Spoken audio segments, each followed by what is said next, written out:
రాగల 3-4 రోజుల్లో భారీ నుంచి అతి భారీ వర్షాలు కురిసే అవకాశం ఉందంటూ వాతావరణ శాఖ హెచ్చరిస్తున్న నేపథ్యంలో నీటిపారుదల శాఖ అధికారులు అప్రమత్తంగా ఉండాలని మంత్రి ఉత్తమ్ కుమార్ రెడ్డి అధికారులను ఆదేశించారు. ప్రాజెక్టులు, ఆనకట్టలు, కాలువలతో పాటు చెరువుల భద్రతపై ఎప్పటికప్పుడు సమీక్షిస్తూ నిఘా పెంచాలని సూచించారు.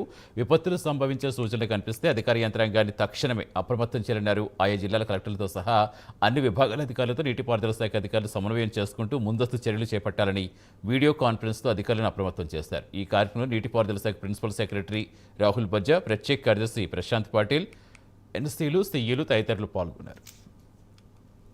శాఖల కంటే ఎక్కువ ఇరిగేషన్ శాఖ అత్యంత అలర్ట్ గా అప్రమత్తంగా ఉండాలని చెప్పడానికి ఈ యొక్క వీడియో కాన్ఫరెన్స్. ఇప్పుడే మళ్ళోసారి మిడ్ డిపార్ట్మెంట్ ఇచ్చిన లేటెస్ట్ అప్డేట్ లో very heavy rainfall is likely in the following districts: Bhadradri, Kottagudem, Jayashankar, Bhupalpalli, Khammam, Medak, Medchal, Balkajgiri, Mulugu, Sangareddy, Suryapet, Vikarabad,